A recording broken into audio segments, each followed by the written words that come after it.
20 years of excellence in cancer care. Mahatma Gandhi Cancer Hospital and Research Institute, Visakhapatnam. Hi hello welcome to Suman TV. నేను మీ రోషన్. నిజంగా singer Janaki మరణం వినగానే యావత్ తెలుగు సినిమానే కాకుండా అటువైపున కన్నడ, తమిళ్ కావచ్చు, మలయాళం కావచ్చు, హిందీ కావచ్చు, మొత్తం సినిమా ఇండస్ట్రీ మొత్తం తీవ్ర దిగ్భ్రాంతికి గురి చేసిన ఒక న్యూస్ అని చెప్పుకోవచ్చు. ఎందుకంటే సింగర్ జానకి గారికి ఉంది ఒకే ఒక్క కొడుకు. ఎక్కడికి వచ్చినా కానీ వాళ్ళిద్దరూ చాలా చూడముచ్చటగా కనపడుతూ ఉంటారు. అందరూ కూడా తల్లి కొడుకుల అనుబంధం కానీ, తల్లి మీద తనకుండే ప్రేమ కానీ, కొడుకు మీద ఆమెకున్న ప్రేమ కానీ ఎప్పుడు కూడా ప్రతి ఒక్కరు చూసిన వాళ్ళు చాలా హ్యాపీగా ఫీల్ అవుతుంటారు. జానకి గారికి కొడుకున్నారు కదా, కొండంత అండాన్ని అందరూ అంటూనే ఉంటారు. అలాంటిది ముందు ఆయన అలా చనిపోవటం, ఆమె కళ్ళ ముందు ఆయన అలా చనిపోవటం నిజంగా తీరని లోటు. ఆమె కొన్ని రోజులు మైసూరులో ఉంటారు, కొన్ని రోజులు హైదరాబాద్లో ఉంటారు, కొన్ని రోజులు వైజాగ్లో ఉంటారు. అలా హ్యాపీగా లైఫ్ని లీడ్ చేస్తూ ఎంజాయ్ చేస్తూ వెళ్ళిపోతున్నారు. బట్ నిజంగా ఈ న్యూస్ వినగానే మనకే ఎలా ఉందంటే, నిజంగా తల్లిగా ఎస్ జానకి గారికి నిజంగా ఆ న్యూస్ వినగానే, ఆయన చూడగానే అసలు ఎలా ఉన్నారో ఏంటో వెళ్ళి చూసొద్దాం అనుకునే వాళ్ళకి నిజంగా కొంచెం ఇబ్బందిగానే ఉంది. ఎందుకంటే హైదరాబాద్ అయితే ప్రతి ఒక్కరు వెళ్ళొచ్చు, కానీ మైసూర్లో కావడం వల్ల ఒకే ఒక్క ఫ్లైట్ ఉండటం వల్ల కూడా ఇండస్ట్రీ వాళ్ళు చాలామంది ఈరోజు వెళ్ళలేకపోయారు. బట్ అసలు ఎందుకు చనిపోయారు, ఏంటి ప్రజెంట్ సిచ్యువేషన్, జానకి గారు ఎలా ఉన్నారో, వాళ్ళ కండిషన్ ఏంటి, వీటి మీద మాట్లాడడానికి ఆ కుటుంబ సభ్యులు మాత్రమే ఏంటి అనేది చెప్పగలరు. కాబట్టి ఎస్ జానకి గారి తమ్ముడు అండ్ ఎన్నో సినిమాలకి ఆయన కూడా సంగీత దర్శకుడిగా చేసిన వ్యక్తి మాధవపెద్ది సురేష్ గారు మనకి లైవ్లో సిద్ధంగా ఉన్నారు మాట్లాడటానికి. సో మాధవపెద్ది సురేష్ గారు నమస్తే అండి. నమస్తే బాబు. నిజంగా న్యూస్ వినగానే మొత్తం ఇండస్ట్రీ మొత్తం కూడా షాక్ గురయ్యారండి. ఎందుకంటే చాలా హెల్దీగా ఉంటారు, ఎక్కడికి వచ్చినా కానీ తల్లితో పాటు అతను వస్తూ ఉంటారు. సో ఒక శ్రీరామ రక్ష అని చెప్పుకోవచ్చు ఒక కుటుంబానికి, ఆయన తల్లికి. కానీ ఒక్కసారిగా ఈ న్యూస్ అనేది నిజంగా అందరినీ కలిసివేసింది. కొంతమంది హెల్త్ ఇష్యూ అంటున్నారు, కొంతమంది హార్ట్ అటాక్ అంటున్నారు, కొంతమంది అసలు ఎందుకు చనిపోయారని రకరకాల కారణాలు ఇక్కడ లేవనెత్తుతున్నారు. అసలు ఏంటి మురళీకృష్ణ గారికి ఏమైంది, ఎందుకు చనిపోయారు? చాలా చిన్న ఏజ్ అని చెప్పుకోవచ్చు, 64, 65 అంటే పెద్ద ఏజ్ కూడా కాదు ఆయనకి. ఏంటి ప్రజెంట్ సిచ్యువేషన్ ఏంటి, అసలు జానకి గారు ఎలా ఉన్నారు, ఎక్కడున్నారు ఆమె? ఆవిడ ఏడాదికి కొన్ని నెలలు మైసూర్లో ఉంటుంది తను. తర్వాత వాళ్ళ సొంత ఇల్లు మన శ్రీశైలం హైవేలో ఉన్న మ్యాక్ ప్రాజెక్ట్స్లో వాళ్ళ విల్లా ఉంటుంది, అక్కడ ఉంటారు ఆవిడ. సో ఆవిడ ఏంటంటే యాక్చువల్గా భర్త చనిపోయిన తర్వాత కొంచెం దాంట్లో నుంచి బయటికి రావడమే చాలా కష్టమైంది ఆవిడకి. సో వచ్చిన తర్వాత కూడా సరే మెల్లగా ఇంకా పాటలు పాడటం ఇవన్నీ ఉన్నా కూడా ఒకడే కొడుకు, సుశీల్ గారికి ఒకడే కొడుకు, జానకి గారికి ఒకడే కొడుకు. సో ఏంటంటే ఆవిడకి సుశీల్ గారి కొడుక్కి 2 ఆడపిల్లలు, జానకి గారి కొడుక్కి 2 ఆడపిల్లలు. మా అన్నీ బాగానే ఉన్నాయి, వెళ్తుంది అన్నప్పుడు ఇటీవల ఒక 1.5 years బ్యాక్ వాళ్ళ మనవరాలు ఫైర్ యాక్సిడెంట్లో చనిపోయింది. జానకి గారి మనవరాలు, పెద్ద మనవరాలు, ఇప్పుడు మురళీకృష్ణ గారి పాప, పెద్దమ్మాయి. ఓకే. వాళ్ళిద్దరు మ్యారీడ్, ఇంకా పిల్లలు లేరు. వాళ్ళు అమెరికాలో సెటిల్ అయ్యారు.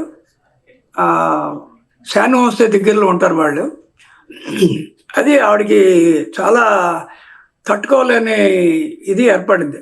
సో ముందు మనవరాలు చనిపోవడం ఒక దెబ్బ, సొంత అక్క కొడుకు అంటే వాళ్ళ ఫ్యామిలీలో జానకి గారు ఎంత పాపులరో, మళ్ళీ సొంత అక్కయ్య కొడుకు కూడా కరిమేళ బాలకృష్ణ ప్రసాద్ కూడా అంతే పాపులర్. సో తను చనిపోవటం అది ఒక ఆవిడకి భరించలేని ఒక ఇది అయింది. సో ఇవన్నీతో పాటు ఏంటంటే ఏజ్ దగ్గర ఆవిడకి 85.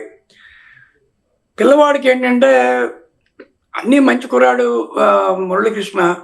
కాకపోతే ఏంటంటే తనకి మంచి ఆరోగ్యవంతుడే, యోగా అవన్నీ బాగా చేస్తాడు, అవన్నీ బాగానే ఉంటున్నాయి. టైం అనేది మన చేతుల్లో లేదు కదా. ఈ సమయంలో నాకు గుర్తొచ్చేది ఏంటి, సోహన్ బాబు గారు. ఆయనకి ఇండస్ట్రీ మొత్తం మీద మంచి ఆరోగ్యవంతుడు. ఆయన చనిపోతే ఎలా ఫీల్ అయ్యామో అలాగే మా మురళీకృష్ణ కూడా పెద్ద ఏజ్ కూడా లేదు అతనికి, 65 మ్యాక్సిమం. ఈ ఏజ్లో కొన్ని రోజులు కొంచెం ఇబ్బంది పడ్డాడు, కొంచెం నడుము నొప్పిగా ఉందని చెప్పడం మొదలుపెట్టాడు ఈ మధ్యనే. అది కూడా అంతా జస్ట్ 2 or 3 days బ్యాక్ హాస్పిటల్కి తీసుకెళ్ళారు. బాగానే ఉంది అనుకున్నాను. ఏదైనా టైం అయిపోయింది, వెళ్ళిపోయాడు. కాకపోతే ఏంటంటే మా అందరికీ ఫ్యామిలీ మెంబర్స్కి అతను చనిపోవటం కన్నా కూడా ఆవిడని తలుచుకుంటేనే బాధ ఎక్కువగా ఉంటుంది. ఓకే. ఎందుకంటే ఇది మా అమ్మగారు కూడా అనుభవించారు.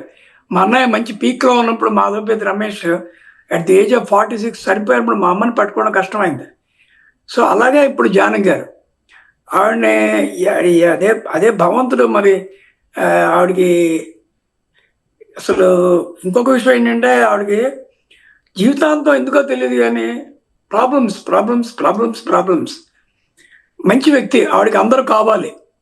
నా దగ్గర 1 year పైనే ఉన్నారు నా దగ్గర. మా ఇంతకుముందు ఉన్న ఇంట్లో అందరూ వచ్చి కలిసేవాళ్ళు, చాలా సరదాగా ఉండేది. ఏంటంటే ఒక బ్యాడ్ టైం వచ్చినప్పుడు ఏంటంటే అన్నీ బ్యాడ్గానే వస్తాయి ఎవరికైనా అంతే. మన కళ్ళ ముందు ఎంతమంది చూస్తున్నాం కదా. నా 53 ఏళ్ళ ఎక్స్పీరియన్స్లో ఎంతమంది చూస్తాను సినిమా ఇండస్ట్రీలో. కొడ శ్రీనివాస్ గారిని చూశాను. పెద్ద కొడుకు పోయిన తర్వాత ఆయన ఎంత బాధపడి దాని తర్వాత ఇదయ్యాడని. అలాగే మన జానకి గారు కూడా చాలా చాలా తట్టుకోవడం ఈజీ కాదు. పైన గంభీరంగా ఉంటుంది ఆవిడ, ఉన్నా కూడా వాళ్ళ సిస్టరు వాళ్ళ అక్కయ్య, ఇప్పుడు నేను అనుకోకుండా వైజాగ్ వచ్చాను నేను. వాళ్ళ అక్కయ్య రాధా గారిని నేను కలుస్తున్నాను. ఆవిడకి ఎలా ఉంటుంది, ఆవిడ ఎక్కడికి వెళ్ళలేదు, ఆవిడని చూడలేదు, చూడటానికి వెళ్ళలేదు. సో వాళ్ళ అబ్బాయి అంటే వాళ్ళ సొంత పెద్ద అక్కయ్య కొడుకు మూర్తి అనే డాక్టర్ రాజమండ్రిలో. నేను రాజమండ్రి వచ్చి 4 రోజుల నుండి ఇవాళ మార్నింగ్ వైజాగ్ వచ్చాను. వచ్చేప్పుడు తను ఫోన్ చేసి చెప్పి, నేను వెళ్తున్నానయ్యా, నువ్వు కూడా వస్తున్నావు అని అన్నాడు. కాదయ్యా, నేను వేరే పని మీద వెళ్తున్నాను. అతని వైఫ్ ఫ్లైట్లో వెళ్ళారు ఆల్రెడీ. ఈ బడికి అక్కడే ఉంటారు వాళ్ళు. ఓకే. నాకు కాసేపటి నేను చెప్పాను ఆడికి వెళ్ళిన తర్వాత, ఎందుకంటే ఆవిడతో ఇన్స్టాల్ చేసిన తనది మొబైల్ స్విచ్ ఆఫ్లో ఉంది. అంటే ఆవిడ తట్టుకోలేక, ఎందుకంటే ఆవిడకి తెలుగు ఒకటే కాదు కదా, తెలుగు, తమిళ్, కన్నడ, మలయాళం, మీరు చెప్పినట్టుగా ఆవిడ ఫ్యాన్స్ ఎక్కువ. ఫ్యాన్స్ అంటే సినిమా ఇండస్ట్రీలో కాదు, ఆవిడ పాటలు విన్న ఫ్యాన్స్ ఎక్కువ ఆవిడకి జీవితాంతం. కాకపోతే ఈ సందర్భంలో ఒక్క మాట చెప్పాలి. ఇది నేను చాలామంది చూస్తున్నాను కదా, రావు బాలసరస్వతి గారిని చూశాను కళ్ళ ముందు, కేవి మహాదేవన్ గారు, ఎస్ రాజేశ్వరరావు, దిగ్గజాలను చాలామంది చూశాను. పని వాళ్ళతో వర్క్ చేసినప్పుడు వాళ్ళతో చక్కగా కలివిడిగా ఉండి అన్నీ చేసిన తర్వాత ఆల్మోస్ట్ వాళ్ళు రిటైర్మెంట్ అయిన తర్వాత వాళ్ళతో ఎక్కువ ఇంటిమేసీ ఉన్న వాళ్ళని నేను ఎక్కువ మందిని ఇండస్ట్రీలో ఎవరిని చూడలే అసలు. ఓకే. అంటే వాళ్ళు బాగా పీక్లో ఉండి బాగా పాడేటప్పుడు రికార్డింగ్ థియేటర్లో కలుస్తారు, అన్నీ ఉంటాయి. వన్స్ వాళ్ళు ఆల్మోస్ట్ రిటైర్మెంట్ అయిన తర్వాత వాళ్ళు ఎక్కడున్నారు, వాళ్ళు ఏం చేస్తున్నారు, ఇప్పుడు వాళ్ళ అబ్బాయి పోయాడు కాబట్టి మనం మాట్లాడుకుంటున్నాం. సో ఇన్నేళ్ళు ఆవిడ ఎక్కడుంది, ఆవిడ ఏం చేస్తుంది, వాళ్ళ ఇంటికి ఎవరన్నా వెళ్ళారా? నాకు తెలిసి ఎవరు లేదు. సుశీల్ గారి ఇంటికి ఎవరైనా వెళ్ళారా? ఆవిడ ఎక్కడైనా ఏదైనా ఫంక్షన్లో కలిసినప్పుడు సుశీల్ గారిని గుర్తు వస్తారు. బట్ అంటే మీరు అన్నదానికి మాధవపెద్ది సురేష్ గారు, మీరు అన్నదానికి ఒకటి అడుగుతానండి. ఇప్పుడు చాలామంది రిటైర్డ్ అయిపోయిన తర్వాత పలు రకాల అవార్డ్ ఫంక్షన్స్ కావచ్చు, లేకపోతే ఏదైనా పెళ్ళిళ్ళలో కనిపిస్తున్నారు. డెఫినెట్గా మీరు చెప్పే సుశీలమ్మ కావచ్చు, ఎల్ఆర్ ఈశ్వరి గారు కావచ్చు, ఇలాంటి వాళ్ళు. కానీ ఎస్ జానకి గారు రిటైర్డ్ అయిన తర్వాత చాలా వరకు మీరు చెప్పినట్లుగానే ఆమె జీవితం అంతా కూడా మైసూరు, హైదరాబాద్కి చాలా చివర, మీరు చెప్పినట్లుగా శ్రీశైలం హైవేలో ఎక్కడ దూరంగా ఉంటున్నారు. ఎవరికి తెలియదు కూడా ఆమె ఎక్కడ నివసిస్తున్నారు, ఎలా ఉన్నారు, ఆమె ఆరోగ్యం ఏంటి, అసలు ప్రజెంట్ ఎలా ఉన్నారు అనేది కూడా తెలియదు. ఎందుకని అంత దూరంగా ఇండస్ట్రీకి ఆమె ఉండటానికి ఏదన్నా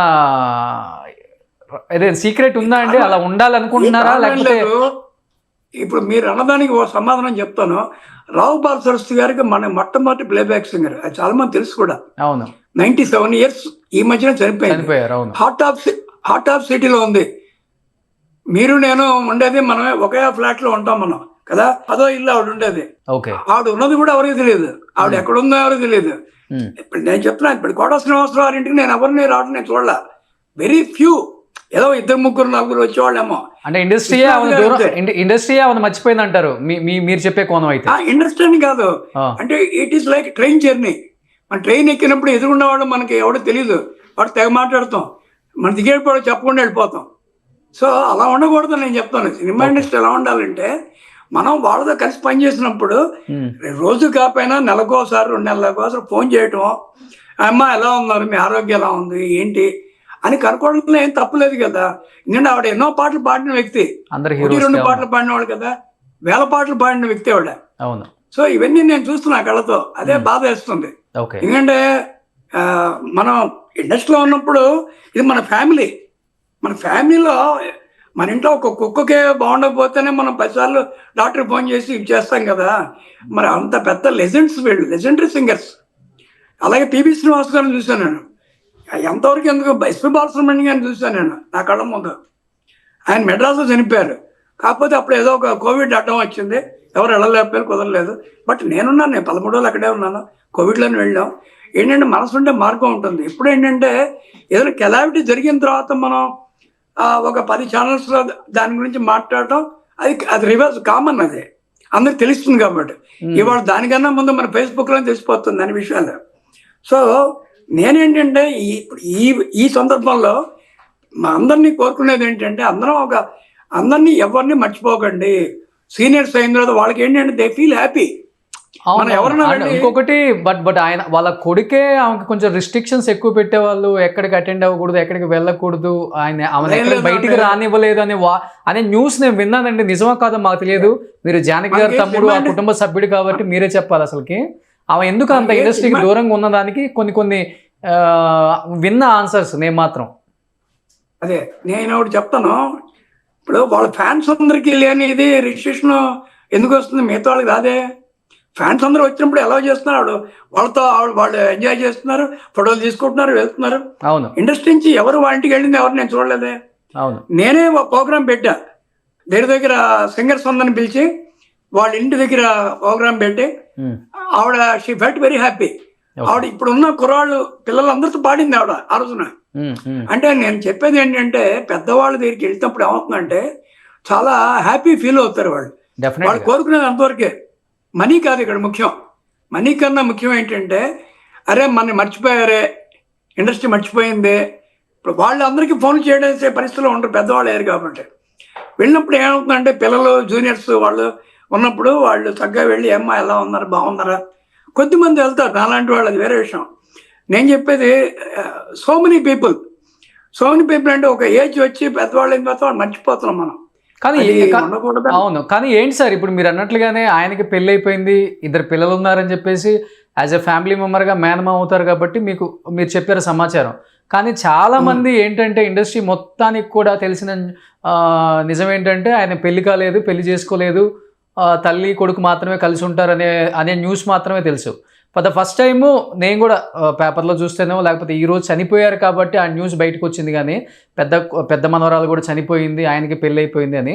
కానీ వాళ్ళ వివాహ జీవితం అనేది కొనసాగిందా సార్? ఎక్కడ కనిపించలేదు ఆ కుటుంబం వాళ్ళతో పాటు ఎప్పుడు కూడా? అంటే వాళ్ళు మొదటి నుంచి ఆవిడ ఇప్పుడే కాదు, చాలా పీక్లో ఉన్నప్పుడు కూడా లైక్ ఇళయరాజా ఎక్కువ ఫంక్షన్స్ లో రావటం అవన్నీ వాళ్ళకి మొదటి నుంచి పెద్ద అలవాటు లేదు అసలు. అది మెడ్రాస్ లోనే లేదు. అది ఎప్పుడన్నా నాలాగా ఏదైనా ఫ్రెండ్స్ ఇంటికో ఏదైనా వాళ్ళు పిలిచి వెళ్తే వాళ్ళ ఇంటికి వెళ్ళటం. అది ఇటీవల ఒక 1 year బ్యాక్ 2 years బ్యాక్ ఒక ఫంక్షన్, దానికి చిరంజీవి గారు చీఫ్ గెస్ట్ ఉన్నప్పుడు నన్ను అడిగారు. వాళ్ళు అడిగితే నేను తప్పకుండా అని చెప్పి మెల్లగా చేసి వాళ్ళు పంపించాం. మన సంతోషం సురేష్ గారి ఫంక్షన్, 5-6 years బ్యాక్ నేను నా ఈవెంట్ లో నేనే ఏర్పాటు చేసి పంపించాను. ఆవిడ వెళ్ళారు. అంటే ఏం లేదు, ఏంటంటే అతనికి మ్యారేజ్ అయింది, ఏదో కొన్ని వాళ్ళకి కొంచెం ఇదొక విభేదాలు వచ్చి కొంచెం విడిపోయారు. బట్ అయినా ఉమా అమ్మాయి చాలా మంచి డాన్సరు, వాళ్ళది ప్రేమ వివాహమే. కాకపోతే ఏంటంటే ప్రతి ఇంట్లో ఉండే ఏదో చిన్న ప్రాబ్లమ్స్ వల్ల వాళ్ళు విడిపోయారు. బట్ వాళ్ళు కలిసి ఉండే అమ్మాయి ఉమా కూడా రేపు వెళ్ళి అటెండ్ అవుతుంది ఫంక్షన్స్కి, దానికి అటెండ్ అవుతుంది.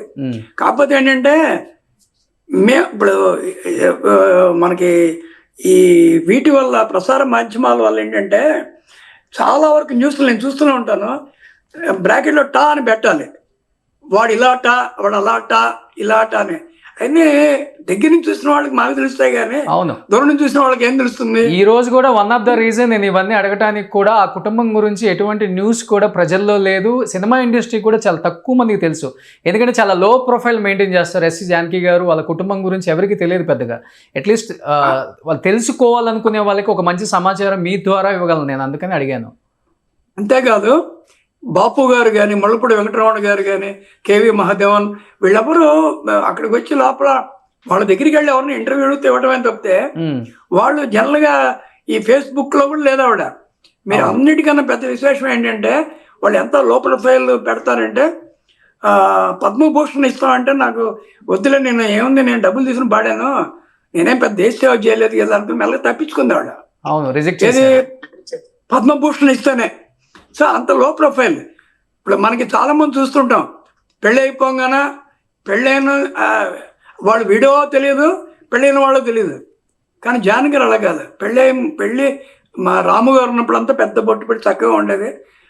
ఆయన పోయారు, ఒక తెలుగు మనిషి ఎలా ఉండాలో అలాగే ఉంది ఆవిడ. అంటే జుట్టు రంగులు మానేయటం కానీ ఏదైనా ఎనీథింగ్ అసలు ఏమీ లేదు. రీజన్ ఏముందో సార్ దానికి? ఆ వైట్ శారీ కట్టుకోవటం కానీ, ఆ బొట్టు పెట్టుకోవడం కానీ, అంటే చాలా సీదా సాదాగా దీనికి. అంటే ఆవిడకి ఏంటంటే మొదటి నుంచి ఆర్భాటాలు అవి అసలు నచ్చదు, ఇష్టం కూడా లేదు. పెద్ద పెద్ద గొలుసులు వేసుకోవడాలు కానీ ఇవి కానీ ఏముండదు. ఇప్పుడు బాపు గారిని కూడా అడిగాను ఒక సందర్భంలో, ఏంటి సార్ మీరు ఉత్తరం మీద కట్టుకుని మామూలుగా వచ్చేస్తారు ఏంటి సార్ అంటే, మేమందరం అటువంటి వాళ్ళతో పెరిగాం కాబట్టి మాకు ఆశ్చర్యంగా ఉంటుంది. అదేంటి సార్ 4 పాటలు పాడితేనే మేము పట్టుకోలేకపోతున్నాం సార్, వాళ్ళు 20 ఇంటర్వ్యూలు ఇస్తారు, మీరేమో ఇన్ని సంవత్సరాలు ఇంత చేసి సేవ చేసి అంటే. ఎందుకంటే వాళ్ళకి మొదటి నుంచి అది లేదు. ఓకే, కానీ జానకి గారు ఏ ఏజ్ ఉన్నప్పుడు వాళ్ళ హస్బెండ్ చనిపోయారు సార్ రాము గారు? అసలుకి ఆయన ఆగస్టు 17 ఆయన చనిపోయింది. నాకు తెలిసి ఇయర్ మాత్రం 87, నాకు ఎగ్జాక్ట్ ఇయర్ గుర్తులేదు, బట్ ఆగస్ట్ 17 ఒక్క డేట్ గుర్తుంది అంతే. ఆయన పోయినప్పుడే ఆవిడ చాలా జీవితంలో పెద్ద దెబ్బ ఆవిడకి, చాలా పెద్ద దెబ్బ. అక్కడి నుంచి చెప్పాను కదా, మనవరాలు పోవడం. ఇప్పుడు అబ్బాయి పోయాడు, ఆవిడని పట్టుకోవడం అంత ఈజీ కాదు.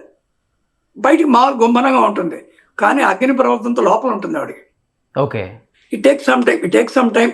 ఇప్పుడు కాలం అనే ఆయింట్మెంట్ ఉంటుంది కదా ఎటువంటి వాడికైనా. మన ఎన్నో రకాల బాధలు ఎంతోమంది ఇళ్లలో చూస్తున్నాం. మెల్లమెల్లగా ఎప్పుడు సెట్ అవుతారు అంతే.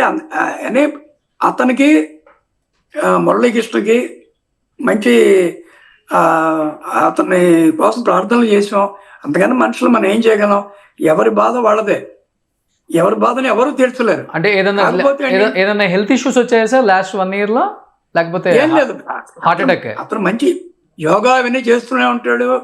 అదేదో ఒక 3-4 రోజులు కొంచెం నాకు నడుము నొప్పిగా ఉందని చెప్పి అంటానప్పటికీ హాస్పిటల్ తీసుకెళ్లారు. ఓకే, దాంతో మనిషి వెళ్ళిపోయాడు. చాలా అందరూ షాకింగ్ న్యూస్ యాక్చువల్గా. కానీ ఇప్పుడు చిన్న పాప వైఫ్ ఉన్నారు అంతే. చిన్న పాప వైఫ్, చిన్న పాప హస్బెండ్, వాళ్ళు బెంగళూరులో ఉంటారు. ఓకే, చిన్న పాప. ఓకే, చిన్న పాప పేరు అప్సర అమ్మాయి పేరు. నేను కూడా పొద్దున్న 4-5 సార్లు ట్రై చేశాను, కానీ సెల్ స్విచ్ ఆఫ్లో ఉండటం వల్ల నేను ఇక మాట్లాడలేకపోయా. కాసేపట్లో నాకు వాళ్ళ అక్కయ్య గారు అబ్బాయి నాకు వీడియో కాల్లో మాట్లాడుతా అన్నాడు. So I'm waiting for that అనమాట. కానీ ఇక్కడికి తీసుకొచ్చే అవకాశం ఏముందా? ఆమె ఎక్కువ ఇక్కడ హైదరాబాద్ లోనే నివసించే లేదమ్మా. కృష్ణ గారు కావచ్చు, ఆమె కావచ్చు, లేదు మైసూర్లోనే దహన సంస్కారాలన్నీ మైసూర్లోనే దహనం అయిపోతుంది, ఇవాళ అయిపోతుంది. యాక్చువల్గా ఈవిడ కూడా ఒక టైంలో కొన్ని ఏళ్ల క్రితం తిరుపతిలో ఒక బాత్రూమ్ లో పడిపోయింది ఆవిడ. అవును, ఎక్కువ రక్తస్రావం ఇదైనప్పుడు చిరంజీవి గారు వెళ్ళి ఆవిడకి చాలా ఇచ్చేసారు, మోరల్ సపోర్ట్ ఇచ్చారు చిరంజీవి గారు. అది మనకి అన్ని పత్రికల్లో వచ్చిన న్యూస్ అది. సో అలా ఏదైనా తెలిస్తే ఆవిడంతటా ఆవిడ అందరితో టచ్లో ఉంటాం, ఫోన్లు అనే మొదటి నుంచి లేదు, ఎందుకనో నాకు తెలియదు అది. సో ఎనీహౌ ఒక మంచి గాయనీయమణికి రావాల్సిన కష్టం మాత్రం కాదు ఇది. అవును, అంటే ఎన్నో వేల మంది కాదు, లక్షల మంది ఫ్యాన్స్, కోట్ల మంది ఫ్యాన్స్ ఉన్నారు జానకి గారికి. అటువంటి మనిషికి ఈ దశలో అంటే 85 ఏళ్ళు 86 ఏళ్ళ వయసులో ఆవిడకి ఇంకో దెబ్బ. బాలసుబ్రహ్మణ్యం గారు పోయినప్పుడే చాలా దెబ్బతింది ఆవిడ. సుశీల్ గారు జానకి గారు బాలు గారు పోయినప్పుడు వాళ్ళు పడిన ఆ మనోవేదనాన్ని అర్థం చేసుకోగలరు. ఓకే, అది ఇదేంటంటే ఇది మనం ఏం చేయాలో అతనికి సద్గతి ప్రార్థించాలని భగవంతుని ప్రార్థించడం, ముఖ్యంగా ఆవిడకి కుటుంబ సభ్యులందరికీ మనోధైర్యం ప్రసాదించాలని భగవంతుని. బట్ స్ట్రాంగ్ గా ఉండే ఒక ఉమెనా సార్ మీ అక్కగారు? ఎందుకంటే చిన్న ఏజ్ లో హస్బెండ్ ని కోల్పోయారు, మనవరాళ్ళు చిన్న ఏజ్లోనే చనిపోయారు, సొంత మీరు అన్నట్టు మేనల్లుడు అన్న సొంతగా చనిపోయారు, ఇప్పుడు కొడుకు వరుసగా ఆమెకి కంటిన్యూగా చాలా చాలా ఎలా కష్టాలు. ఎంత స్ట్రాంగ్గా ఉండే టైప్ అయినా అసలు ఆమె వెరీ స్ట్రాంగ్ ఆవిడ మొదటి నుంచి, వెరీ స్టెబౌండ్ కూడా. అంతేకాకుండా ఆవిడ చిన్న చిన్న తేడా వచ్చిన ఎవరిని లెక్క చేయదు కూడా, ఓకే. ఎవరిని లెక్క చేయదు. అంటే ఇళయరాజాతో కూడా చిన్న ప్రాబ్లం, చిన్న విషయమే, కానీ ఆవిడ నచ్చని విషయం ఆవిడ ఒప్పుకోదు.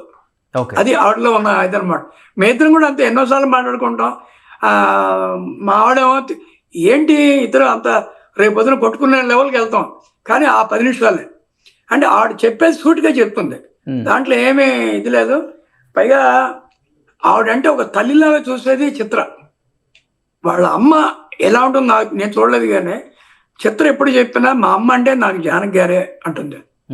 అటువంటి వ్యక్తి. అలాగే ఎస్పి బాలసుబ్రహ్మణ్యం గురువు ఇవిడ, గురువు. అటువంటి ఎంతో మంది, ఒకళ్ళిద్దరిని కాదు, ఎంతో మందికి ఆవిడంటే చాలా ఇష్టం. కానీ ఎప్పుడైనా మీరు ఒక మాట అన్నారు, ఎవరు కూడా వచ్చి పలకరించలేదు, ఒక ఫోన్ చేయలేదు, దగ్గరలో ఉన్నా కానీ వచ్చి ఎలా ఉన్నామని అడగలేదనే బాధ అయితే ఆమెకు ఉందా లేకపోతే ఆయనకుందో నాకు తెలియదు. కానీ కానీ ఎప్పుడైనా మీకు మీ దగ్గర వ్యక్తపరుచుకున్నారా, ఇంత పెద్ద సింగర్ ఇన్ని వేల పాటలు పాడాను, ఒక్కళ్ళు కూడా నన్ను ఎలా ఉన్నామని కూడా అడగలేదు? మీరు అన్నారు ఒక మాట, ఇంతకు ముందు ఎవరన్నా వచ్చి పలకరించారా అని. అసలుకి అదే ఈవిడే కాదు, సినిమా ఇండస్ట్రీ చాలా మంది మనం చూస్తున్నాం కదా, ఇప్పుడు ఒకటే కాదు. ఇలా ఇంకా మీకు కొన్నేళ్ల ముందు ఆవిడ చనిపోయిందనే వార్త ఇస్తారు పేపర్లో. అవును. నేనే ఒక ఇది ప్రెస్ మీట్ పెట్టి చెప్పాను, చాలా తప్పది, తెలిసి తెలియకుండా ఏది పెడితే అలా మాట్లాడేసి ఏది పెడితే రాస్తే అలా తప్పు కదా అది. షీఈ్ వెరీ ఫైన్, ఆవిడ హాయిగా ఉంది, ఆవిడ బాగుంది. ఎందుకు వచ్చింది ఈ వార్త, అనవసరమైన వార్తలని. అలాగే యేసుదాస్ గారి మీద వచ్చింది ఈ వార్తలు. బాలసుబ్రహ్మణ్యం గారి గొంతే మొత్తం పోయిందని చెప్పి రాశారు కొన్నేళ్ల క్రితం. అంటే అవన్నీ ఏమవుతుందంటే దీనివల్ల మాధ్యమాన్ని మనం మంచిగా ఉపయోగించుకోవాలి. కానీ ఇప్పుడు మీరు చేస్తున్నారు, దీనివల్ల చాలా మందికి కొన్ని తెలియని విషయాలు తెలుస్తాయి అంతవరకే. అంతేగాని లేని విషయాల్ని మనం దాన్ని ఎక్కువ రాసి దానికి హెడ్డింగ్ పెట్టేసి దానివల్ల ఏమవుతుందంటే అవతల వాళ్ళు మంచి వాళ్ళని వాళ్ళ మీద ఒక ఏహేభావం కలుగుతుంది. కలగకూడదని. డెఫినెట్గా. కానీ ఈరోజు కుటుంబం సపోర్ట్ అయితే 100కి 100% ఉంది. కానీ తాను ఎంతో ఇష్టపడిన ఇండస్ట్రీ, ఈ కుటుంబం సపోర్ట్ కూడా ఉందని ఆమె అంటే డెఫినెట్గా ఉండాలని ఎక్స్పెక్ట్ చేస్తాం ఎవరైనా.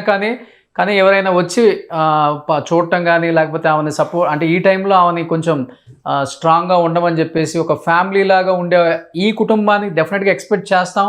ఇక్కడే అన్ని ఎందుకంటే సక్సెస్ ఇక్కడే చూసాం, అందరితో పాలు పంచుకున్న సందర్భాలు ఎన్నో ఉండుంటాయి. కాబట్టి ఎవరైనా ఇండస్ట్రీ వాళ్ళు ఇక్కడి నుంచి వెళ్ళే అవకాశం ఉందా, వస్తామని చెప్పి కాల్స్ రావటం కానీ అసలు ఏమైనా జరిగిందా సార్ అసలుకి ఇక్కడ కానీ? నాకు సింగర్స్ చాలా మంది ఫోన్ చేశారు పొద్దున్న నుంచి. బికాజ్ మా ఇంట్లో ఉన్నప్పుడే ఆల్మోస్ట్ చాలా మంది మ్యూజిషియన్స్ కానీ సింగర్స్ మా ఇంటికి రావడం, ఆవిడతో ఫోటో తీయించడం, ఆవిడతో దగ్గర కూర్చొని మాట్లాడించడం, ఇవన్నీ చేసేవాడిని. సో సింగర్స్ తప్పితే నాకు వేరే ఎవరు ఫోన్ చేయలేదు. ఓకే. అంటే ఎంతో మంది హీరోయిన్స్ కి హీరోయిన్స్ అని చెప్పుకునే వాళ్ళకి ఆమె రియల్ హీరోయిన్ చెప్పాలంటే అసలుకి. అదే చెప్తున్నాం కదా, ఇది సినిమా, ఇది ఒక గమ్మత్తైన వాతావరణం. ఇది నేను ఎవరిని తప్పు పట్టను. ఏంటి ప్రతి వాళ్ళు బిజీగా ఉంటారు అంతే. కానీ కొన్ని మనం ఇవి కూడా మర్చిపోకూడదు కదా. మనతో ఇన్నేళ్ళు మనతో ట్రావెల్ చేసిన ఒక వ్యక్తి అని కనీసం వాళ్ళు, నా వరకు నేను మహాదేవన్ గారంటే మా రాజేశ్వర గారి దగ్గర నుంచి ఎంతోమంది ఏళ్ళకి వాళ్ళు రిటైర్మెంట్ అయ్యి ఇంట్లో ఖాళీగా ఉన్నప్పటి నుంచి నేను ఎక్కువ వెళ్ళేది బస్సు నేను ఒక్కడిని. అంటే దాంట్లో ఏ రకమైన అతిశయోక్తి లేదు, ఎందుకంటే నాకు ఇష్టం అది. ఎనీహో ఇందాక మనం అనుకున్నట్టుగా మా మురళీకృష్ణ ఆత్మశాంతి కలగాలి. ఆవిడికి ముఖ్యంగా ఆవిడికి ధైర్యం, మనోధైర్యం భగవంతుడే దానికి కల్పించాలి అంతే. థ్యాంక్ యూ మాధవపెద్ది సురేష్ గారు లైవ్లో జాయిన్ అయినందుకు. అండ్ నిజంగా మీకు ఒక మేనమావగా మీకు కూడా ఎంత పెయిన్ ఉంటుందో మాకు అర్థమవుతుంది. ఎందుకంటే అంటే ఆయన కూడా ఒక నటుడిగా కొన్ని యాక్ట్ చేశారు, మంచి భరతనాట్యం కళాకారుడని విన్నాను నేను కూడా. బట్ చిన్న ఏజ్లో ఇలా జరగకూడదు, జరిగింది. బట్ ఈ టైంలో నిజంగా జానకి గారికి అందరూ సపోర్ట్గా నిలబడాలి. జానకి గారికి మేమంతా ఉండామని ఒక చిన్న భరోసా ఇస్తే మళ్ళీ స్ట్రాంగ్ అవుతారని ఒక చిన్న ఇది సార్ మాకు కూడా అనిపిస్తుంది ఎక్కడో తెలియకుండానే. బట్ స్ట్రాంగ్ గా ఉండాలని మనస్ఫూర్తిగా అందరం కోరుకుందాం. Thank you sir, thank you so much. Suman టీవీలో మీ పర్సనల్ అండ్ బిజినెస్ ప్రమోషన్స్ కోసం కింది నెంబర్కి కాంటాక్ట్ చేయండి.